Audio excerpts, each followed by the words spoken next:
7 number হাদিস শরীফ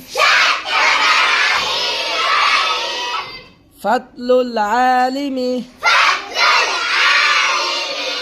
আলাল আবিদি কাফদলি আলা আদনাকুম,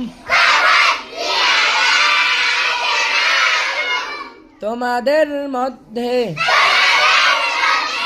সর্বাপেক্ষা ছোট ব্যক্তি হইতে আমার মর্তবা যত বড়, বেলেম আবেদের চেয়ে